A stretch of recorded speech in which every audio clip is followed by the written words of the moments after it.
Hello guys, গতকাল রাতে রোমহর্ষক একটি ম্যাচ দেখা গেল স্পেন এবং 5বারের বিশ্ব চ্যাম্পিয়ন ব্রাজিলের মধ্যে।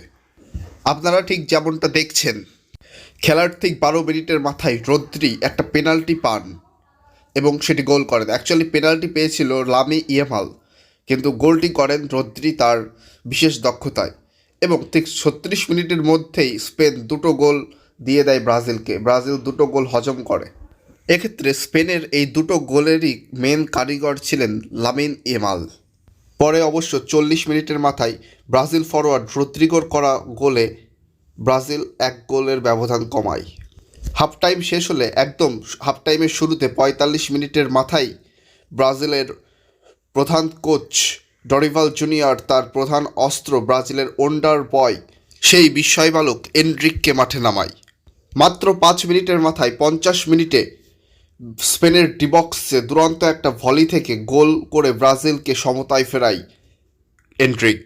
আপনাদেরকে জানিয়ে রাখি, ভবিষ্যতে এনরিক রিয়াল মাদ্রিদের হয়ে খেলবেন, কিন্তু তার আগেই তিনি সান্তিয়াগো বার্নাবেউতে অর্থাৎ রিয়াল মাদ্রিদের হোম গ্রাউন্ডে ব্রাজিলের হয়ে গোল করলেন। এরপর খেলার 87 মিনিটের মাথায় আরও একটি পেনাল্টি জিতে নেয় স্পেন। ফলাফল স্পেন 3 ব্রাজিল 2। হারার সম্ভাবনা দেখে ব্রাজিলের ফুটবলাররা দৃঢ়ভাবে স্বতঃস্ফূর্তভাবে আক্রমণ করতে থাকে। শেষ অবধি 90 মিনিট পার হলে 5 মিনিটের ইনজুরি টাইম পায় ব্রাজিল। সেই ইনজুরি টাইমের 5তম মিনিটেই একটি পেনাল্টি জিতে নেয় এবং সেখান থেকে খুব কৌশলীভাবে লুকাস পাকুয়েতার করা গোলে ব্রাজিল আবারও ম্যাচটি ড্র করতে সক্ষম হয়।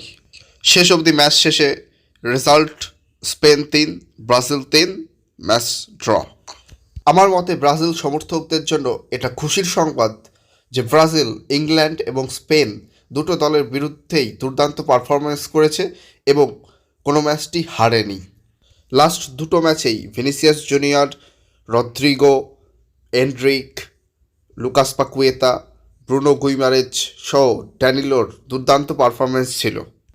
নেইমার ছাড়া ব্রাজিল তাদের অ্যাটাকটা শক্ত করে তুলতে পারলেও তাদের ডিফেন্সটা বেশ খানিকটা দুর্বল আছে। এই জায়গায় ব্রাজিলকে ডিফেন্সটা নিয়ে কাজ করতে হবে।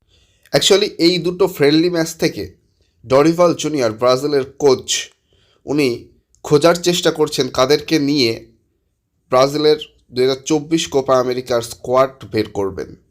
এই দুটো ম্যাচ দেখে বলা যায় ব্রাজিলের হয়ে ডরিভাল জুনিয়রের কোচিংয়ের সূচনাটা বেশ ভালোই উঠল।